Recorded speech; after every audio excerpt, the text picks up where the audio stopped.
vamos a dar inicio a nuestro X Space. ¿Cómo están todos? Buenas tardes, un cordial saludo para todas las personas que a esta hora se conectan a este X Space de Pro Bogotá. Muchas gracias a nuestros invitados y a Juan Ricardo, que ya se vinculará. Nos acompañan el día de hoy el director de la UCME, Carlos Adrián Correa. Carlos Adrián, bienvenido. ¿Cómo están? Muchas gracias por la invitación. Estamos por acá en Feria de Economías para la Vida, pero acá con una orejita puesta en el espacio, que es bien interesante. Gracias. Pues muy importante, Adrián, y ya tendrás la oportunidad de contarnos cuál es esa oferta de inversión de reactivación económica que está proponiendo el Gobierno Nacional. A Francesco Bertoli, gerente general de Enel. Bienvenido, Francesco. Muchísimas gracias, Carolina. Mil gracias por la invitación. Un saludo a todos los oyentes y un saludo a los demás participantes en la mesa. Y por ahora con don Tomás cerramos este grupo de invitados de primer nivel, expertos todos en el sector de energía, conocedores de la mirada regional, y en el caso de Tomás, hoy estudiándolo y tuvo la responsabilidad de liderar el Ministerio de Energía y Minas hace ya algunos años. Tomás, bienvenido, director del Centro Regional de Estudios de Energía. Muchas gracias, Carolina. Muy contento de estar aquí y un saludo especial a todos los que están con nosotros y a Adrián y a Anel y a Francesco. Bueno, el objetivo de esta conversación es que juntos podamos ilustrar a quienes nos están oyendo y compartiendo esta mirada sobre el desafío grande y la problemática que hemos estado escuchando en los últimos meses en torno a un riesgo en particular de racionamiento del servicio de energía entre los años 26 y 27 en el país, y con un foco particular en la región de Bogotá y los municipios de entorno, en particular en Cundinamarca. Y lo que nos han expresado las autoridades y los planeadores del sector de energía, los gremios y los demás actores, es que podemos estar afrontando a partir del 2026 unos cortes del servicio eléctrico. Y eso asociado a varias consideraciones que vamos a profundizar. Nosotros hemos querido, recogiendo unas cifras que presentó FEDesarrollo la semana pasada en el foro, en alguno de los foros en Cartagena, y también lo reiteró en Acolgen, y es que si tuviésemos ese riesgo de apagón, el país podría estar perdiendo un 1,5 puntos del PIB en el año en que ese corte se presente, que puede ser el 26 o el 27. Esto acarrearía la pérdida de 230.000 empleos, podría conducir a 203.000 personas a caer en pobreza y a 102.000 personas a caer en pobreza extrema. Y podríamos estar llegando a niveles de desempleo de nuevo de 2 dígitos, por encima de 11 puntos, una variación de alteraciones del PIB, esto es soportados en el mismo ejercicio de FEDesarrollo, que evaluó cuánto puede ser esa pérdida entre un punto porcentual o 2 puntos porcentuales. Aumenta además el precio de generación de energía y tiene un peso alto en el impacto del IPC. Y en el caso en particular de las ciudades, pues podría además generar un riesgo en el abastecimiento de agua. Lo segundo, un impacto en la seguridad de las ciudades y urbanas en general, iluminación y todos los servicios asociados a la energía. Y para el caso de Bogotá en particular, por la alta dependencia de la energía del sistema de transporte público masivo, también un posible impacto en la prestación de este servicio. Entonces, en este contexto, al señor director de la UCME, con Adrián, quisiéramos conversar. Ustedes hace poco publicaron un estudio sobre la demanda de energía eléctrica del país. En ese diagnóstico evalúan, digamos, las rutas o alternativas para atender esa demanda. Cuéntanos, Adrián, cómo afrontar esos mayores requerimientos de energía y cómo resolver las rutas críticas que estamos abordando en este momento. Sí, nosotros desde la unidad elaboramos los estudios de proyecciones de demanda, como bien lo mencionabas.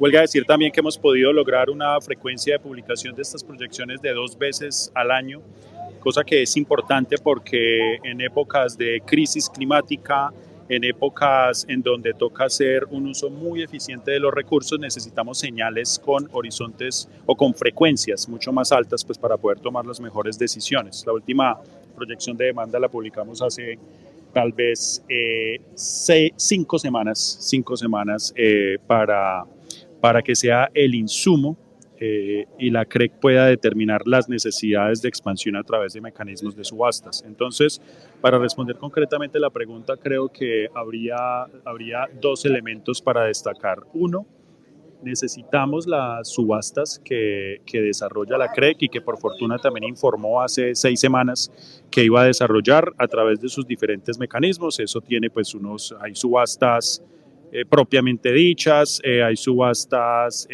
o digamos otros esquemas que llaman de reconfiguración, etcétera, pero en general todos son mecanismos pues para asegurar la energía firme en un horizonte de tiempo. Y la CRE que pues, esperamos que este año, ya con nuestro input de las proyecciones de demanda, saque las subastas en sus diferentes modalidades para cubrir la energía necesaria de aquí desde el 2025 al 2030. Entonces creo que esa señal también va a ser importante y va a generar un nivel de, digamos, de optimismo. Pero por otro lado necesitamos que los proyectos que están en curso, que están en desarrollo de generación, por supuesto, lleguen a buen término. Es importante mencionar que quien aprueba la conexión de los nuevos proyectos de generación en el país, pues es la unidad, es la UCME, y para que tengan unos números en mente, actualmente los proyectos aprobados en todo el territorio nacional son 397 proyectos de generación que suman 19.1 gigas. Eso, por supuesto, es una cantidad, ¿no? Uno compara el parque de generación actualmente, tenemos 20.7 gigas. 20.7 gigas hemos construido en más de un siglo, desde 1892 que se pusieron por allá los primeros bombillitos en Bogotá. En más de un siglo hemos llegado a 20.7 gigas y la UME ya ha aprobado 19 gigas adicionales. Entonces, pero fuera de aprobarlos, necesitamos es que entren en operación. Actualmente de esa energía particularmente renovable, que es muy importante por la complementariedad con los recursos térmicos e hidroeléctricos que tenemos en el país, pues esa energía renovable está en 1.3 gigas de proyectos ya en operación comercial y 0.5 gigas en etapa de pruebas, lo cual pues da cuenta de que ha habido un movimiento y una entrada importante de proyectos en los últimos años, pero necesitamos más, necesitamos complementar y necesitamos también algo muy importante que tú mencionabas, que es modernizar la infraestructura eléctrica. Por eso nosotros desde la unidad lanzamos recientemente una misión que se llama Misión Transmisión, que es tal vez la apuesta más disruptiva, ambiciosa para modernizar la red de transmisión en las últimas décadas, en donde ya lanzamos un paquete de obras urgentes, viene un segundo, después vendrá el plan de transmisión y vamos a lanzar un plan que es como una especie de plan indicativo de nuevas tecnologías. Entonces, por supuesto, porque sin una red de transmisión fortalecida vamos a seguir teniendo cuellos de botella. Esto es, digamos, parte de lo que nosotros vemos que pueden ser las claves para dar un timonazo en el sector energético en general. Después del cambio de reglas en el 94, yo creo que tuvimos 2 décadas muy fructíferas, muy positivas, de grandes avances en el sector, pero infortunadamente la última década ha venido mostrando señales de que hay que cambiar las cosas porque el nivel de embalse útil no ha crecido lo suficiente con respecto al crecimiento de la demanda. El ritmo de entrada de nuevas plantas térmicas en la última década tampoco ha tenido un ritmo importante y necesitamos entonces dar estas señales para cambiar la historia de este sector. Ya tenemos las señales y las alertas suficientes desde hace una década y necesitamos hacer estas cosas diferentes y eso es lo que nosotros estamos haciendo pues en la unidad, ser un poquitico disruptivos en lo que hacemos. Adrián, muchas gracias y yo creo que viene muy bien con la siguiente conversación que es la que le queremos proponer a Francesco. Entonces, desde la unidad de planeación minero-energética nos plantean que efectivamente hay una necesidad de mayor generación de energía que entre en los proyectos y reconocen que hay un desafío enorme en que los proyectos entren a tiempo. Desde la ley 143 y desde la reforma del sector de servicios públicos en Colombia se han invertido algo cercano a los 140 billones de pesos en este sector. Y en los últimos años, desafortunadamente, la entrada de energía para esa electrificación de la economía del país, pues no ha estado en los estándares que se esperaban. Entonces, en el 2021 entró el 7% de lo estimado, en el 22 el 28%, en el 23 el 17%, y se estima que para este año, el 2024, entren 2 gigas de energía adicionales. Y eso claramente nos pone en un rezago frente a lo planeado. Él ha sido líder en esa planeación de mirada de largo plazo, tiene un plan al 2030 que presenta, y lo reconocía así el director de la UME, casi una década de atraso. Francesco, ¿cómo nos ponemos al día? ¿Cómo desde la sociedad civil, las organizaciones privadas, las organizaciones de ciudadanos y todos los actores nos ponemos al servicio de actualizar el plan, de acelerar el paso para dar respuesta efectiva y mitigar el riesgo de apagón?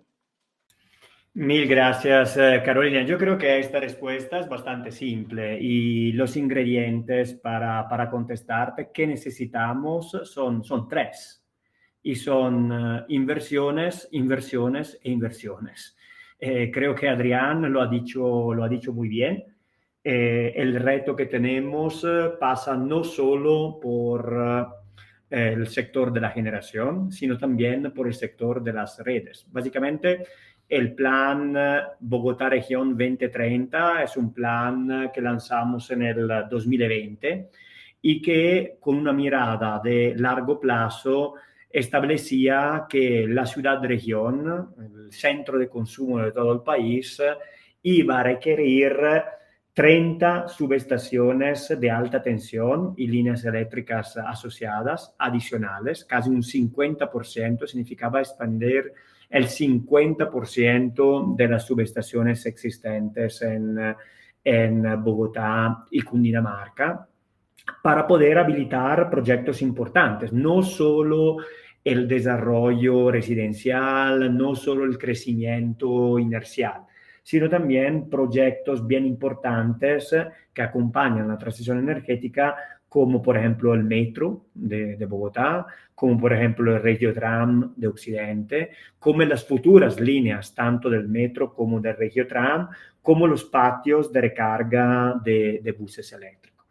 Este plan, solo en este plan, solo en redes, se estimó hace unos años que se requería invertir casi 2,5 billones de euros en 10 años para poderlo alcanzar. Y esto da un poco el sentido y el tamaño del esfuerzo. Por esto mi respuesta inicial era: necesitamos inversiones, inversiones e inversiones. Y esto sin considerar la parte de generación, porque Adrián lo decía muy claramente, las redes son fundamentales, pero también hay que acompañar este esfuerzo con nuevas plantas claramente renovables, y este plan en redes ha sido complementado con un esfuerzo grandísimo de inversión también por el lado de generación, que al momento ha permitido a Enel ser el primer operador solar del país. Hay que seguir invirtiendo mucho más porque somos todos conscientes que el consumo y el incremento de demanda de energía eléctrica en el país seguirá creciendo a lo largo de los próximos años. Muchas gracias, Francesco. Y además de las subestaciones, de las 30 subestaciones eléctricas, ¿qué más hay ahí? Digamos que uno se imaginaría todo el reforzamiento para garantizar los parques eléctricos de abastecimiento, tanto del sistema BRT como de los regiotrames y el metro. Cuando hablamos de ese plan 2030 para Bogotá, ¿qué tipología de inversiones son de las que estamos hablando? Sí, se trata, uno cuando piensa al metro piensa a los trenes, piensa a las obras civiles, piensa a los carriles, pero atrás tenemos que acordarnos que esto es movilidad eléctrica masiva sostenible. En lugar de desplazar a centenas de miles de personas con carros particulares, el metro requiere de una infraestructura eléctrica confiable. El metro no se puede detener, ni siquiera un minuto a lo largo de los 24 horas, a lo largo de los 7 días, a lo largo de los 12 meses. Ahí se requiere un desarrollo importantísimo de subestaciones eléctricas, de transformadores, de líneas de alta tensión que aseguren la calidad y la resiliencia y la tranquilidad para que todos los habitantes de estos lugares puedan viajar tranquilo. Y esto vale para el metro, vale para el Regiotram, vale para los patios y los buses de recarga eléctrica de la ciudad. Hoy en día Bogotá es una ciudad referente para todo el continente en términos de movilidad eléctrica sostenible. Cuando se piensa a la movilidad eléctrica de buses, después de China llega a Bogotá. Y creo que esto es parte del orgullo de esta ciudad. Claramente esto requiere una red invisible, pero absolutamente confiable de red eléctrica que requiere este monto de inversiones que acabamos de comentar. Gracias, Francesco.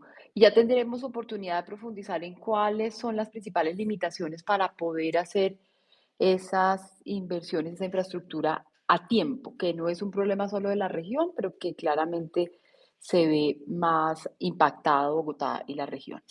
Tomás, desde el Centro Regional de Estudios de Energía, también han hecho un análisis de un pronóstico sobre la eficiencia energética del país y de manera específica de nuestra ciudad-región. Ese mayor consumo de energía asociado a la electrificación, en particular de la flota, pero también aprovechar las oportunidades económicas para el país que parte de la base de economías que son altas demandadoras o altos consumidores de energía, como los data centers, el negocio del BPO o una economía de servicios como la bogotana.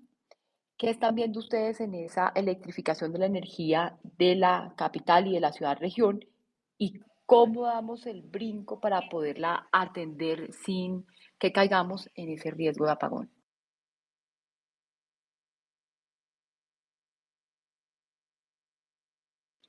Te toca habilitar el micrófono, Tomás. Ya, excúsame, Carolina, que estoy teniendo unos problemas con el sonido, entonces oí solo el final de la pregunta y no sabía si era para mí. ¿Me Es repites, para por ti, favor? y lo que estamos preguntándote es, estamos en una apuesta grande de electrificación de la matriz, de matriz de producción y económica del país. Y Bogotá tiene asociado a eso su programa de proyección de crecimiento económico con unos modelos de negocio que son altamente consumidores de energía, como por ejemplo los data centers, los BPO, la economía de servicios que pesa en el PIB de Bogotá de manera relevante, pero tenemos por el otro lado la limitación de capacidad de generación de esa energía. Desde el CRE, ustedes que están viendo para ser mucho más eficientes en esa generación de energía y poder atender esas demandas del mercado laboral y del mercado económico de la ciudad.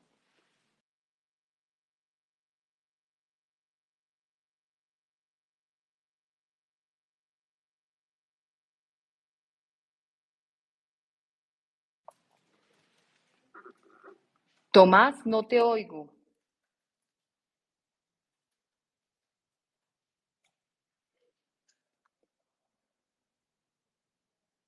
Vamos a tratar de cuadrar aquí con Tomás por interno, a ver si logramos solucionar el problema técnico y retomamos con Adrián mientras logramos recuperar a Tomás. Desde la UME, tenemos claro que el consumo de energía ha aumentado porque en particular, y es parte de lo que queríamos conversar con Tomás, ha cambiado las necesidades de los hogares y de los servicios urbanos. Hoy consumimos mucho más energía que la demanda anterior y la demanda tradicional, especialmente en Bogotá y con Dinamarca, que ha hecho que haya cambiado tanto la demanda en esta región y los estudios de la UME, cómo plantean atenderla. Sí, bueno, acá es importante mencionar que nosotros pues hacemos una planeación integral, ¿cierto? Por cómo está configurado el sistema eléctrico, no lo vemos por ciudades, no lo vemos por departamentos, sino por supuesto por zonas operativas y zonas eléctricas. Esto es para nosotros la zona que llamamos Centro Oriente, zona oriental, en donde por supuesto pues hay retos importantes. Estas son las dinámicas de crecimiento de la demanda, en efecto, en un mundo que pretende electrificarse como una de las herramientas de descarbonización y de transición energética, pues necesitamos fortalecer toda esa cadena de actores para que esa energía pueda atender las... ¿Cómo estás? ¿Qué tal? Para que esa energía pueda atender los incrementos de la demanda. Nosotros vemos que hay una intención importante de desarrollo inmobiliario digamos, en unas zonas particulares en Cundinamarca. Vemos también que hay intenciones importantes de generación de industrias, tanto tradicionales como industrias fuertemente basadas en tecnología, que también implican unos aumentos importantes de los consumos. Creo que se ha hablado del tema, por ejemplo, de los data centers o de los hubs de inteligencia artificial. Estos son demandas que son muy intensivas en uso de energía y necesitamos brindar pues las condiciones para atender esta demanda. Nosotros vemos que sigue existiendo la necesidad, fuera de lo que ya hemos identificado, ¿cierto?, de algunas obras de transmisión que debieron haber entrado hace 5 años, hace 6 o hace 7 inclusive, vemos la necesidad de seguir reforzando la zona. Nosotros, pues para contarles también, nosotros evaluamos y aprobamos una obra que se llama Subestación Sopó. Sería una nueva obra que entraría pues a reforzar la zona, y queremos seguir evaluando también alternativas tecnológicas diferentes y pues disruptivas para esta zona. Acá pueden esperar también noticias que anunciaremos el 8 de octubre, la próxima semana, en donde les contemos lo que llamamos el segundo paquete de obras urgentes de infraestructura. Ahí, acá, qué pena, acá de pronto me le estoy adelantando al equipo, pero yo les adelanto que vamos a contarles que hay otra obra estructural para esta zona que nosotros consideramos como la zona centro-oriente, en donde Cundinamarca y Bogotá pues tienen un peso importante y relevante. Entonces ahí diremos cosas de gran impacto para la región. Y necesitamos también avanzar muy fuertemente en algo que a veces queda como muy en la frontera de las discusiones, y son temas pues en general de eficiencia energética. Creemos que acá todavía hay mucho por hacer, mucho terreno por ganar.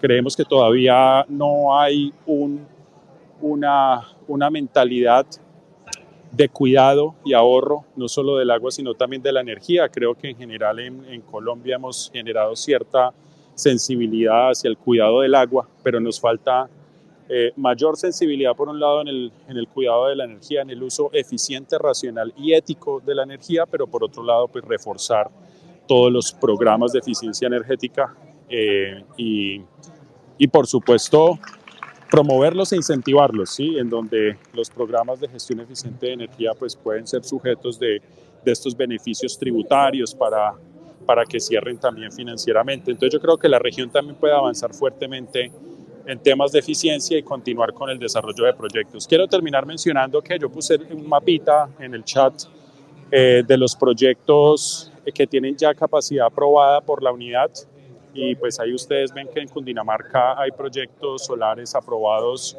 por un poco más de 400 megas. No recuerdo en este momento el número de proyectos, a cuántos proyectos equivale eso. Tal vez podemos estar hablando de unos 20 proyectos aproximadamente que suman esas 400 megas.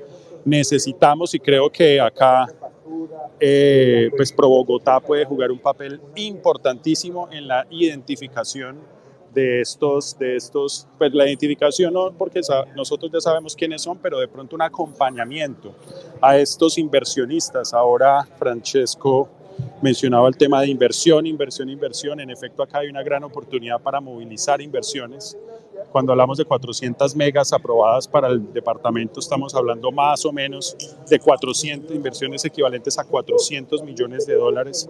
Esto no es una cifra menor y es algo que ya aprobamos desde la unidad y que necesita de este acompañamiento, no solamente interinstitucional, que nosotros lo desarrollamos a través de un equipo de profesionales que se llama el equipo 6 gigavatios, sino también, por ejemplo, con Pro Bogotá, para que estos proyectos lleguen a buen puerto. Acá hay muchas oportunidades para hacer trabajo conjunto.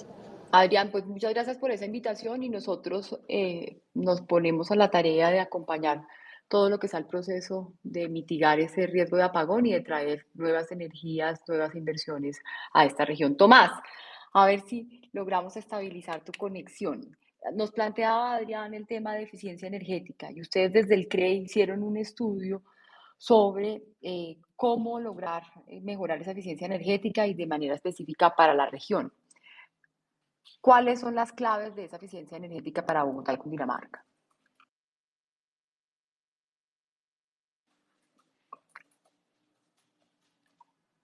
Tomás, tienes todavía el micrófono bloqueado.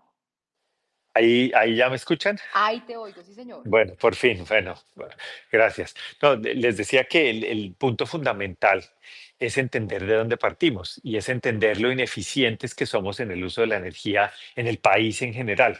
La OMS hizo un estudio hace unos años, ya tiene unos años, un balance de energía útil. ¿Y eso qué quiere decir? Es un estudio en el que mira de la energía que utilizamos realmente cuánto es la que estamos utilizando para el propósito de lo que queremos hacer y cuánta se desperdicia por ineficiencias en el proceso o por pérdidas en el proceso. Y el estudio de la UME concluyó que más o menos se pierden 2/3 partes de la energía que utilizamos.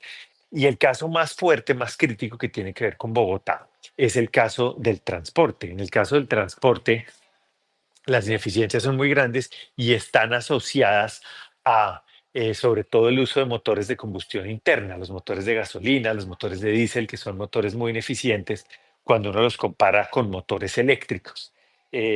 Nosotros hace unos días hacíamos unos cálculos en el que comparábamos un carro pequeño, un Kia Picanto, que es de combustión interna, lo comparábamos con un modelo que es prácticamente igual de BYD y veíamos que con la energía que requiere el vehículo de combustión interna para ir de Bogotá a Medellín, un vehículo eléctrico podría ir y volver a Riohacha.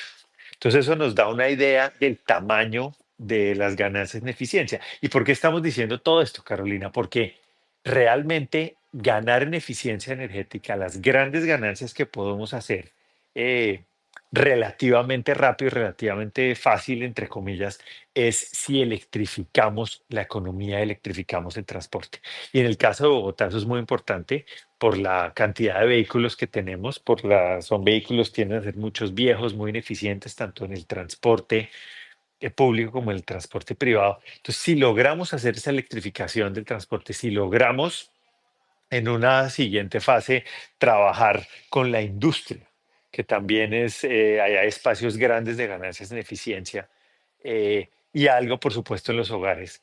Si logramos esa electrificación, va a ser mucho más por la eficiencia energética, por la eficiencia en el uso y en el consumo de la energía, que lo que han hecho los planes que hemos hecho durante décadas en el país, y en los que ha sido muy difícil avanzar. Entonces, sin esa eficiencia, sin esas ganancias en eficiencia, va a ser mucho más difícil hacer una transición energética porque vamos a necesitar mucha más expansión de la oferta de energía de la que tenemos para poder acomodar todas esas ineficiencias. Es más fácil si uno se expande menos porque utiliza toda esa energía que produce eficientemente y desperdicia menos. Entonces, una respuesta larga, Carolina, para decirte, necesitamos electrificarnos, ese es el camino de la eficiencia, es sobre todo en el caso del transporte, y es lo que nos va a permitir simultáneamente desperdiciar menos y avanzar en la transición.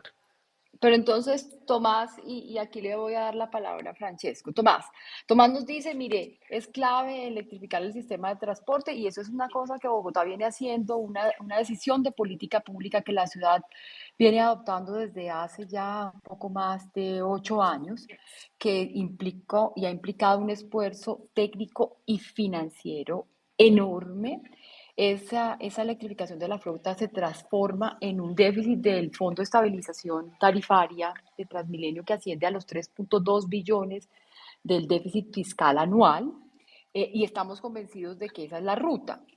Sin embargo, para garantizar que esa transformación de la flota eléctrica pueda darse en la planeación y no afectar el servicio de transporte público masivo, necesitamos una garantía de energía. Y para tener esa garantía de energía necesitamos que esos proyectos que están en el Plan 2030 de Enel, en particular para atraer la energía que ya se genera al centro de la ciudad, y los adicionales que nos dice el director de la UME para ampliación de generación, logren tener una ejecución en el tiempo muy cercano al estimado. Y lo que encontramos hoy es que para esta región ya nos estamos viendo obligados a condicionar o a supeditar las autorizaciones de energía asociadas a la industria, a la vivienda y al comercio en un porcentaje equivalente a 128 megavoltoamperios, y ustedes me corrigen si el término no lo estoy empleando bien,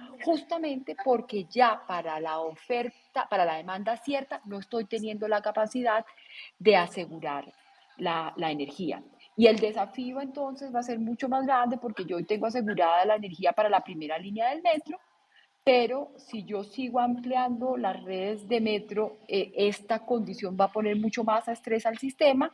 Y algo que planteaba Adrián, y es que Bogotá viene creciendo por fuera de su perímetro urbano casi desde el 2012, y entonces vemos que esas demandas energéticas se están trasladando a los municipios del perímetro más cercano de Bogotá, que están demandando pues esa energía y que ya le estamos diciendo a un porcentaje equivalente casi al 10% de crecimiento, algo cercano a los 37.000 hogares que tienen la disponibilidad de energía condicionada. Y a esos grandes generadores de energía que en el modelo, grandes generadores de empleo que en el modelo de desarrollo económico de Bogotá y región se asocian a los data centers y a los BPO, también ya les estoy condicionando la disponibilidad energética. Entonces, ¿cómo hacemos para agilizar el licenciamiento social y ambiental de esos proyectos, que es lo que nos tiene hoy en este desafío? Porque en la planeación estamos casi todos de acuerdo y vemos un esfuerzo enorme de la UCME de autorizar incluso energías alternativas y diversificar mucho más esa matriz de generación energética, que es lo deseable.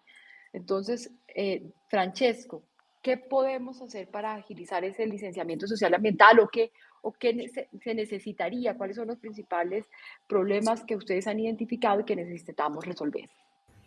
Bueno, primero, Carolina, lo dijiste muy bien, o sea, el megavoltamperios estaban bien. Yo, digamos, creo que la UCME, así como lo dijiste tú, en estos últimos años ha hecho milagros. Ha aprobado proyectos fundamentales sin los cuales hoy en día estaríamos ya sufriendo y padeciendo problemas mayores. Solo para mencionar algunos, ha permitido repotenciar las líneas que conectan la Sabana Norte para que pudiesen transportar más energía.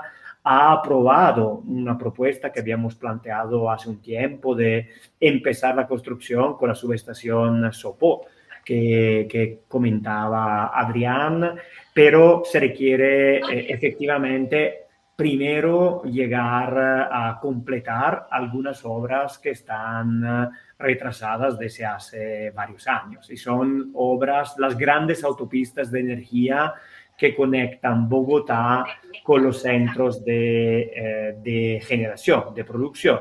Entre ellas, la subestación norte. Es una grande subestación que debería estar ubicada en el norte de la Sabana, sus enlaces, sus líneas asociadas, el enlace entre Virginia y Nueva Esperanza, todo ello necesario e indispensable para desembotellar el consumo de la región de Bogotá y Cundinamarca. Solo para darte el tamaño del reto que tenemos, y luego voy puntualmente a las cosas que tenemos que hacer desde mi perspectiva.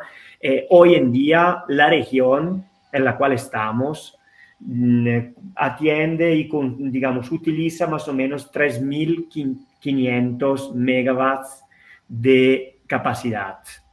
Un data center medio, digamos así, tan solo un data center medio puede consumir 300 megawatts. Solo un data center puede llegar a consumir el 7-8% de toda la capacidad que tiene en este momento instalada la región. Y si uno mira a los grandes data centers, los centros de datos, que están en el norte del norte de Virginia, en Estados Unidos, o en Pekín, en China, se trata de obras que superan o alcanzan a más de 2.000 megawatts. O sea, consumen tanto quanto toda Bogotá solo una infraestructura de este tipo. Y te puedes imaginar el valor que pueden aportar a la economía colombiana estas grandes obras. Ahora, ¿qué podemos hacer? Cuando estábamos acostumbrados a otro mundo, un mundo antiguo en el cual no existían ni metros, ni regiotram, ni buses eléctricos, ni inteligencia artificial, ni renovables, el mundo del pasado, nosotros construíamos parecíamos un computador, una subestación por año, 0 subestación por año, una subestación por año, 1, 0, 1, 1, 0, 1. Ahora tenemos que construir 4, 5 por año por los siguientes 10 años.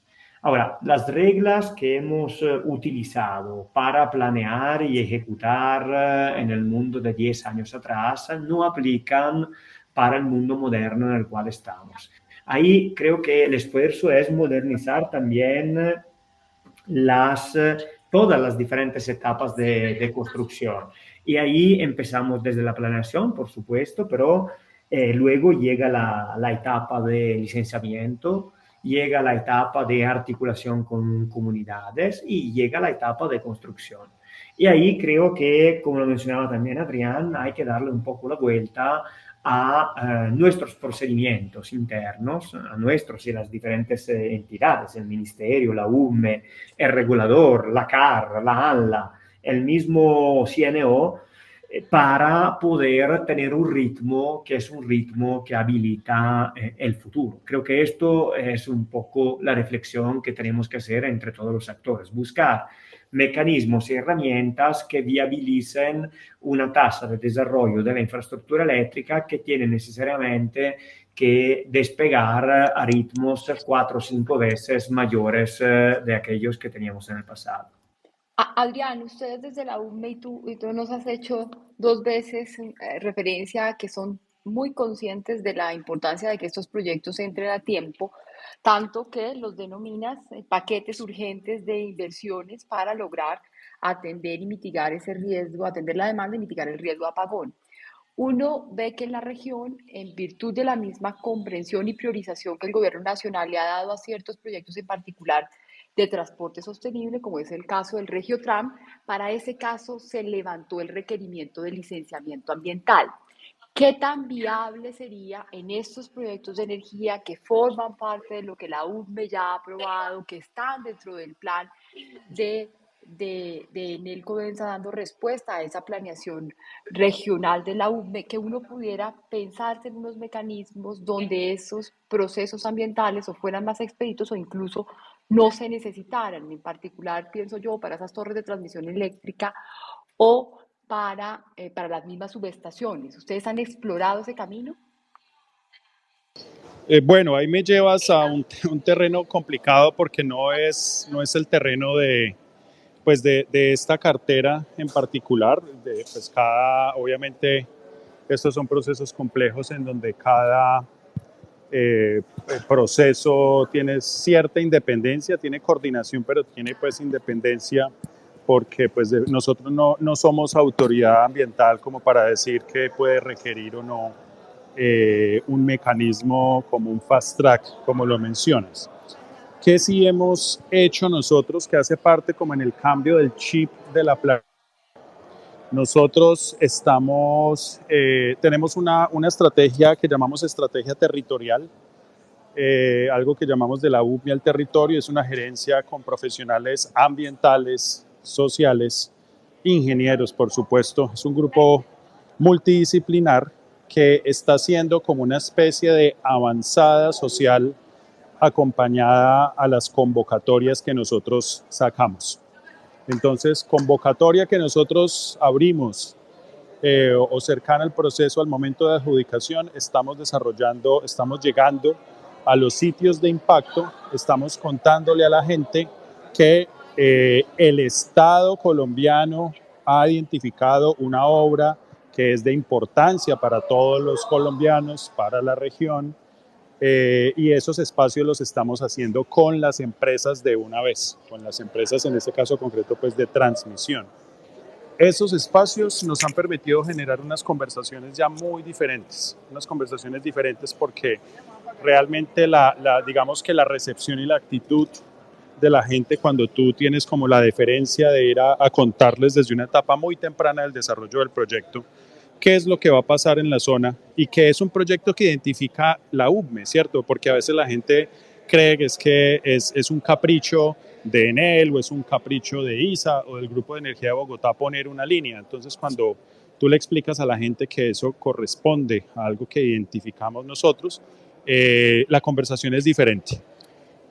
No se eliminan los potenciales riesgos, pero sí se mitigan y se genera una vía diferente, que es lo que sabemos que ha pasado en muchos escenarios, que tal vez en la génesis del desarrollo de estos proyectos de pronto no hubo un acercamiento, no hubo el mejor acercamiento, entonces hubo fricciones desde el inicio, y cuando tú empiezas con fricciones es difícil, se puede, pero es muy difícil enderezar ese camino. Entonces, si bien es algo que no nos corresponde estrictamente, sí hemos entendido que sin esa presencia nuestra y sin tender los puentes entre otros ministerios, consulta previa, ANLA, Ministerio de Ambiente y Desarrollo Sostenible, las empresas y las comunidades, sin eso podemos estar iniciando unos procesos tortuosos. Entonces eso hace parte, respetando las competencias de cada entidad y de cada cartera. Ese es el grano de arena que nosotros estamos poniendo, y pues es un equipo que está enteramente volcado a esta estrategia, aprendiendo de las buenas y las malas prácticas que ya nos ha mostrado pues la realidad en el desarrollo de proyectos de infraestructura eléctrica en Colombia. Que llegue el gobierno nacional a través de la UME, de la mano con el responsable ya sea de generación o transmisión, porque eso, como bien lo apuntas, genera mayor confianza en los ciudadanos. Y algo y le doy el paso aquí a Francesco, que ha sido un desafío grande, y es que una vez hecho el trazado y definido el proyecto y visto por la unidad de planeación mineroenergética y valorado después por el responsable, ya sea en generación o transmisión, y es esa solicitud reiterada de que se hagan modificaciones al trazado o a los proyectos mismos. Y entonces lo que uno enfrenta es a la ciudadanía con una gran preocupación y con un interés que ojalá el proyecto se haga de una manera distinta. Y cuando un proyecto de estos sale ya a su proceso de licenciamiento, es realmente porque ha tenido una valoración técnica tanto en trazados como un análisis tanto de estudio de análisis de impacto ambiental como de alternativas para su ejecución. Y aquí Enel ha tenido que afrontar retos grandes porque hoy nos encontramos con un proyecto que es muy largo, que tiene 250 torres de transmisión eléctrica, que tiene algo así como 105 que no se han podido concretar, y que no es tan fácil modificarle su trazado en la medida en que altera la planeación original e incluso unas torres que ya están instaladas. Entonces, Francesco, aplicar una regla como la que se hizo para el Regiotram, y es exceptuar estos proyectos de algunos de los permisos, para ustedes del sector eléctrico y en particular la región, ¿crees que sería una medida útil? Ahora, digamos, claramente aquí hay diferentes tipos de proyectos. El proyecto al cual tú haces referencia es un proyecto de transmisión nacional, está gestionado directamente por parte del Grupo Energía de Bogotá, que es el responsable del desarrollo. Claramente nosotros estamos muy interesados a que es como si la grande autopista de energía llegase al ingreso de Bogotá. Nosotros los estamos esperando al peaje, porque a la llegada al peaje ahí empieza nuestra labor de desarrollar toda la malla vial de avenidas, carreras y autopistas internas a la ciudad-región para que esta autopista de electrones pueda distribuirse de una manera oportuna a todos los hogares de Bogotá y Cundinamarca. Ahora, claramente yo no tengo la solución. La solución es complicada, no creo que sea solo una medida. Yo te puedo contar esta anécdota. Cuando yo llegué 5 años atrás a Colombia, cuando me reuní por primera vez con mi equipo, hice una pregunta bastante simple. Más o menos, ¿cuánto es el tiempo promedio que necesitamos nosotros para desarrollar una obra, una subestación eléctrica de alta tensión? Respuesta: 5 años. Ahora, significa que con este ritmo la obra planeada en el 2019 ingresaría hoy.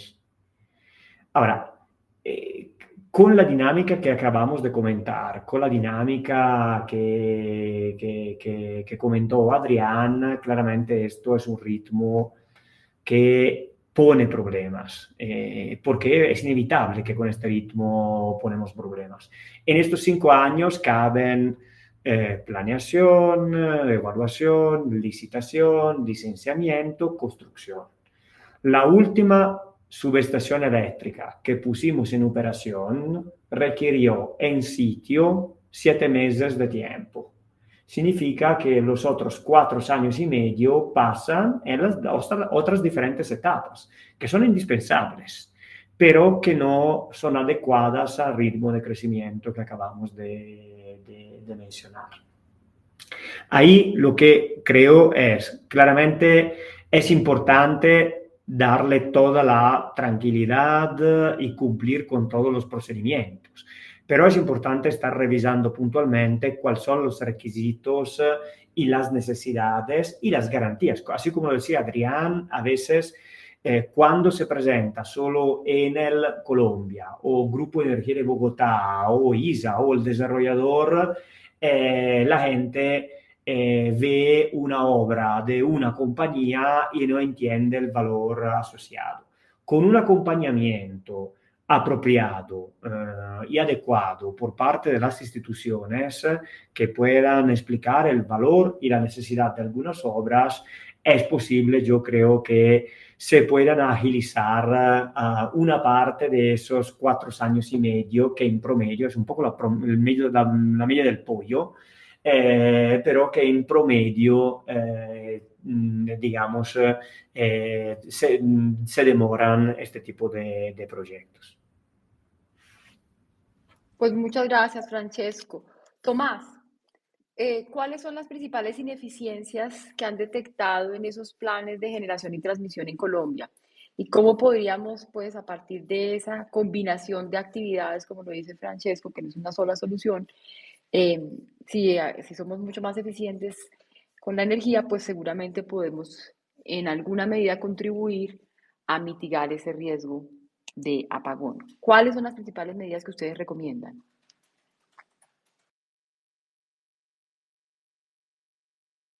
Tomás, no te oímos. Estás con el micrófono apagado.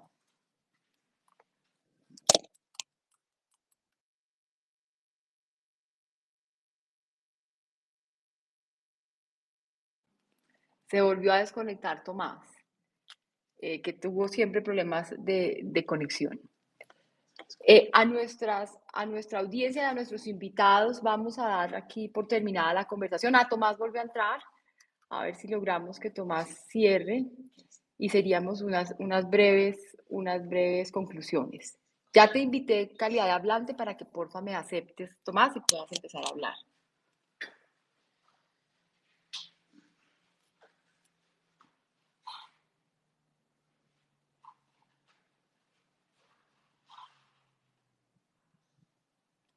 Bueno, si en paralelo Tomás resuelve el tema. Ah, ya pudimos. Listo. Habilita ¿Ahí me micrófono. escuchas? ¿Ahí me Sí, señor. escuchas? Dale. Bueno, ya recuperé la conexión.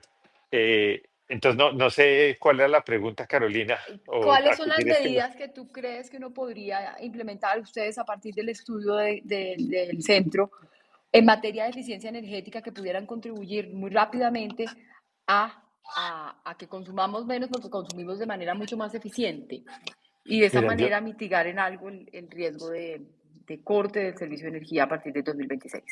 yo creo que como lo estaban sugiriendo ahora, tal vez era Francesco, Adrián también lo decía, el, pues obviamente uno no puede electrificar la economía sin tener electricidad. Entonces tenemos que asegurar que los proyectos de generación estén, tenemos que ser capaces de traer la energía, entonces eliminar todas las restricciones a la transmisión. En eso pues creo que Adrián fue muy claro y Francesco también. Pero creo que hay un pedazo adicional y es que de todas maneras electrificar se supone cambiar equipos, supone cambiar procesos y, y no es tan fácil para todo el mundo. Y ahí vamos a necesitar ayuda e intervención, quizá algo de política pública que nos ayude a facilitar más rápido esa transición. En el caso del transporte, pues los fondos para hacer las transiciones son importantísimos, que sin eso la política no camina. Y la otra cosa que tiene que pasar sí o sí es que tenemos que recuperar esa capacidad de trabajar muy fluidamente entre el sector público y el privado. Eso es indispensable porque en estos temas de transición, en estos temas de seguridad del abastecimiento, el sector privado no puede solo y el sector público tampoco puede solo. Digamos, un animal que camina en dos patas, y una es el público y el otro es el privado. Y si esa coordinación, si esa fluidez en el trabajo no está, va a ser muy difícil que tengamos éxito. Entonces yo diría que esos son los elementos básicos. Ya el resto, pues la gente va a entender las ventajas y hay incentivos económicos para poder hacer los cambios de tecnología, pero se necesita ese impulso que viene de esas cuatro cosas que acabo de mencionar. Muchas gracias, Tomás, y muchas gracias a nuestros invitados. Entonces, tenemos en el desafío para que al año 2026 o 2027 no haya un posible corte en el servicio de energía en Bogotá y la región. Identificamos una priorización y sentido de urgencia desde la UCME, que ha realizado una planificación de proyectos, incluso unos proyectos adicionales, que nos ha dado la chiva de un lanzamiento previo de proyectos por casi 400 millones de dólares que permiten hacer una mayor diversificación de las fuentes de energía. Y aquí el reto grande es lograr que vinculemos a inversionistas y que estos proyectos realmente se desarrollen. Por el otro lado, tenemos una planeación en un plan del a 2030 realizado por Enel, que viene haciendo ya la UCME un ejercicio de acompañamiento para garantizar uno de los principales desafíos, que es el licenciamiento social de esos proyectos, y que ojalá pudiéramos hacer lo propio con las autoridades ambientales. Y nos dice Tomás que ojalá también pudiéramos hacer mucho más eficiente ese tránsito de licenciamiento, entendiendo ese sentido de urgencia que la UCME le ha puesto al tema, y aquí todos los actores, tanto Enel, el Grupo de Energía, como los sectores económicos de la ciudad, en que mitiguemos esa pérdida, ese riesgo de corte del servicio de energía. ¿Cómo motivamos fondos de inversión para hacer esa transformación de la actividad económica y que haya mayor eficiencia en el consumo de energía, y un foco en particular en el transporte? Y yo le pongo aquí el apellido en particular del transporte de logística, que es el que está más rezagado en ese proceso de transición energética. Y una última recomendación a la que creo que todos podemos contribuir es esa planificación y esa articulación y generación de confianza en ese trabajo público-privado para que logremos materializar con sentido de urgencia estos planes de inversión que ya tiene la ciudad y la región.